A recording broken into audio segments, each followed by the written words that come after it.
Bismillahirrahmanirrahim. Assalamu alaykum, hörmətli televizor görüşlər. İstiqlal gündəlik xəbərlərimizi görüşənlərini qızğın qarşılamız. Mən Abdullah Yalqın. Proqramımızda vətənimiz Şərq Türkistan və dünyadakı gün tərtibdə olub atqan xəbərlərini huzuruna sunuşduracağıq. Qaynamsız diqqətinizlər ekranımızda olsun. Dünya Səhiyyə Təşkilatı Tayvanni yığınğa təklif qılmadı.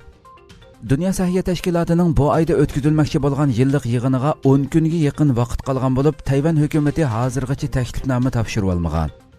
Germaniya Avazi Toru'nun bu vaqtdagi xabarda bildirilishicha, Dünya Səhiyyə Təşkilatı'nın qanun məsləhətçisi Steven Solomon düşənbə günü bu vaqtda toxtulub, Dünya Səhiyyə Təşkilatı'nın 1971 yıldan buyan faqat Beijinglik Xitoyning qonunluq vakili deb tanıydiganligini, davomliq mushu qaror bo'yicha ish ko'rdiganligini aytgan.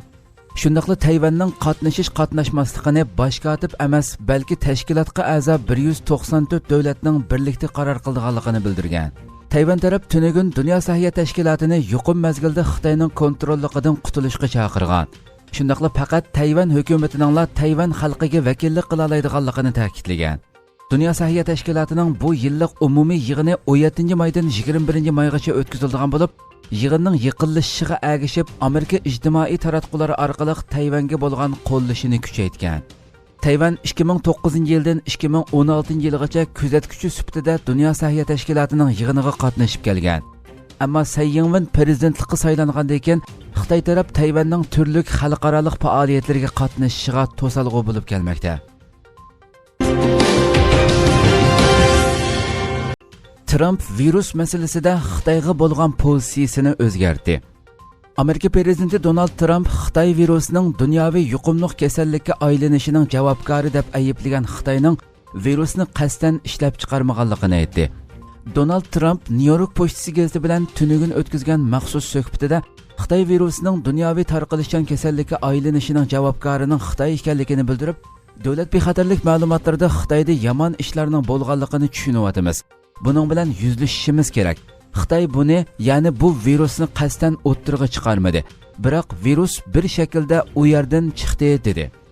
Buningdan burungi bayonotlarda Xitoy virusining bir tajribaxonadan chiqqanligini ilgari surgan Trump bu qatim so'zini biroz o'zgartib, virus Wuhanda o'ttirg'i chiqdi. Biroq u yerda bir tajribaxona bo'lmasligi mumkin. Virusning u yerdan chiqib butkul dunyoga tarqalishiga ruxsat qilinmasligi kerak edi deganlarni qayd qildi. Trump Xitoy bilan Amerika o'rtasidagi so'g'uqchilikning bir harbiy mudohala bilan oxirlashmaydiganligi to'g'risidagi bir savolga urush to'g'risida gap qilishni xohlamayman. Bu to'limi yiqimsiz bir narsa. Sizlarmi bilasizlar, Xitoy bilan bir qancha oy ilgari bir savdo kelishimi imzoladik. Kelishim jarayonida ikki davlat munosabatlari to'g'risida kuchli umidvorlik bor edi. Orqadan bu virus o'ttirg'i chiqdi deb javob berdi.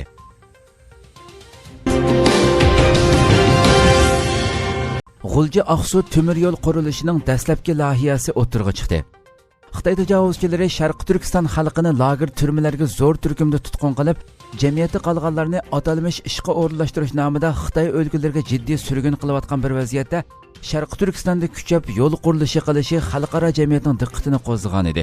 Xitoy yana G'ulji bilan Aqsuni temir yo'l bilan tutashtirishni planlagan.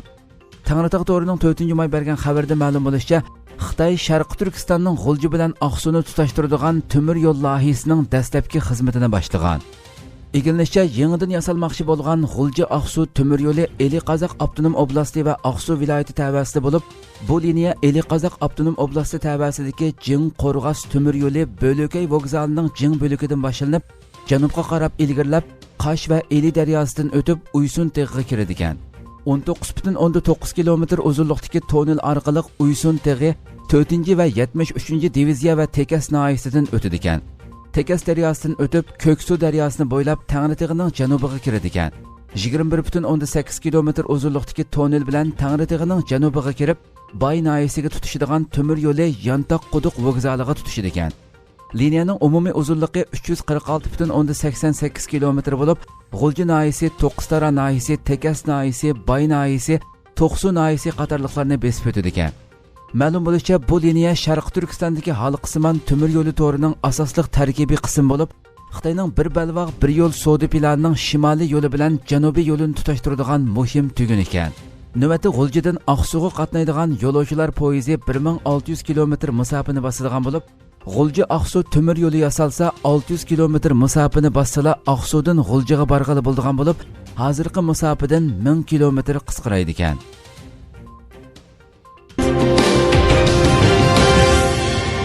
Nuzugum jamiyati Ramazon oyida ijtimoiy yordam xizmatini ching tutdi. Sharq Turkiston Nuzugum Kultur va oila jamiyati 5-may Xitoy virus sababli sirtqi chiqolmagan yetim bolalarga naqd pul yordami tarqatib berdi. İstanbulda faoliyat qilayotgan Sharq Turkiston Nuzugum Kultur va oila jamiyati Xitoy virusi yuqum mazgilda Turkiya hukumatining uyda hayotlik bor chaqiriqiga asosan sirtqi chiqolmagan oilalarga va jamiyat kepil bo'lib kelgan yetimlarga yemaklik va naqd pul tarqatib berdi. Nuzugum jamiyati o'zi bilan hamkorlik o'rnatgan xalqaro tirik yurak jamiyatining Turkiya sho'basi havola qilgan 30 yeshik yemaklikni ehtiyojli oilalarga tarqatib berdi. Shundaqla İstanbulning Zaytinburnu va Safaköy rayonlaridagi 84 bolaga har oylik tarqatib kelayotgan oylik yordam puli tarqatdi. Undan boshqa qiyinchiligi bor oilalarga mol setib olish kartasi tarqatib berdi. Sharq Turkiston Nuzugum Kultur va oila jamiyati qurilib ish boshlagandan beri İstanbulning Zaytinburnu Safaköy rayonlarida turishliq yetim bolalarga kepil bo'lib, ularning ta'lim-tarbiya ishlarini tashkillagandan sirt har oyda qarallik naqd pul va yemakliklarni tarqatib kelmoqda. Hong Kong va Tayvanlik artistlar ig'ir tanlashga duch keldi. Xitoy doiralari kinochilik sohasini izchil holda qattiq kontrol qilib kelgan bo'lsa-mu, yaqinda Hong Kong va Tayvanning kinochilik sohasidagi shaxslarga bo'lgan boshqarishni yangi bir darajaga ko'targan. Amerika ovozi to'rining bu vaqtdagi xabarda bildirilishicha, Xitoy kino film idorasi va axborot nashriyot radio televiziya bosh idorasi qatorliq organlar har qaysi kino shirkatlariga og'zaki uqtirish tushirib, siyosiy maydonni aniq bildirmagan Hong Kong va Tayvanlik artistlar, rejissyorlar va boshqa aloqador xodimlar bilan to'xtam tuzmaslikka buyurgan.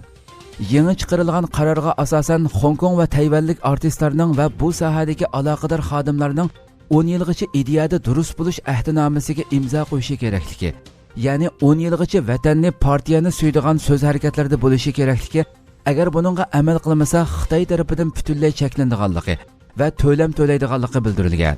Xitoyning bu nizomni qanday ijro qiladiganligi noma'lum bo'lsa-mu, ammo Hong Kong va Tayvanning kinochilik sohasiga fikr erkinligiga ig'ir ta'sir ko'rsatadiganligi mo'ljallangan.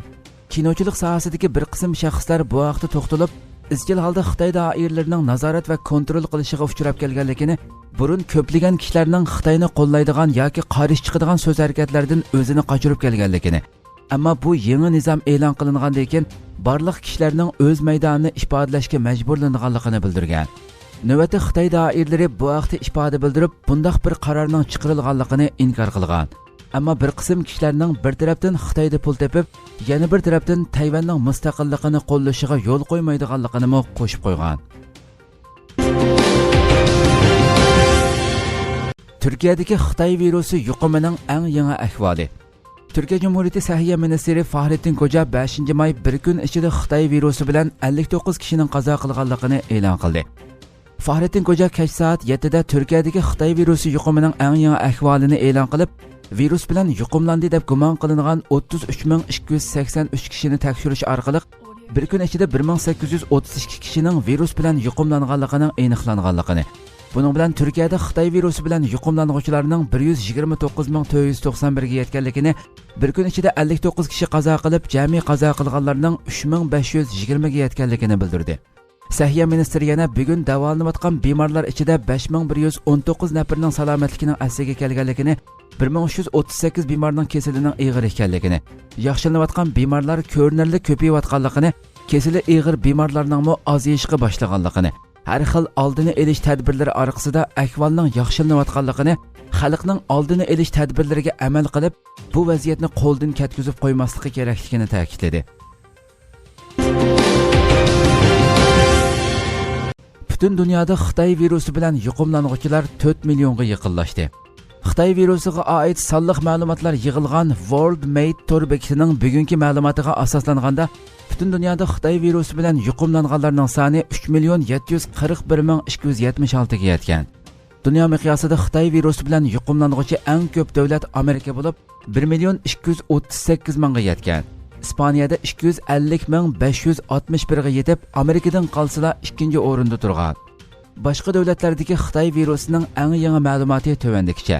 İtaliya 213.013, Angliya 194.990, Fransiya 170.551, Germaniya 166.521, Rossiya 155.370, Türkiye 129.491, Braziliya 110.156, İran 99.970, Xitay 82.881, Kanada 61.959, Belgiya 50.509, Hindistan 49.400, Peru 47.372, Gollandiya 41.087, Ekvador 31.881, Saudiya Arabistan 30.251, Şveysariya 30.000, Portugaliya 25.702, Meksika 24.905, Şvetsiya 23.216, Pakistan 22.049, Çili 22.016, İrlandiya 21.983, Singapur 19.410, Belorusiya 18.350, Qatar 17.142,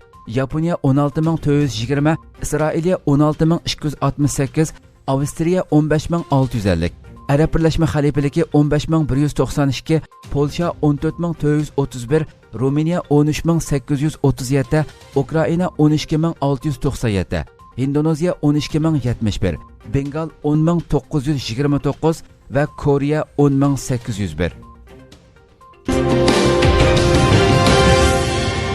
Xitay dünyanın virus haqqidagi g'azabidan paypatak bo'lmoqda.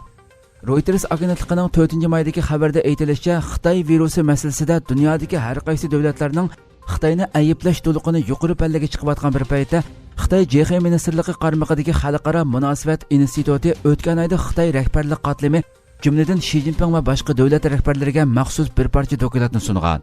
Xitoydagi eng chong aqllar markazining biri tayyorlagan bu dokumentda 1989-yildagi Tiananmen qirg'inchiligidan buyon dunyo miqyosidagi Xitoyga qarshi kayfiyatning eng yuqori pallaga chiqqanligi alohida eskartilgan.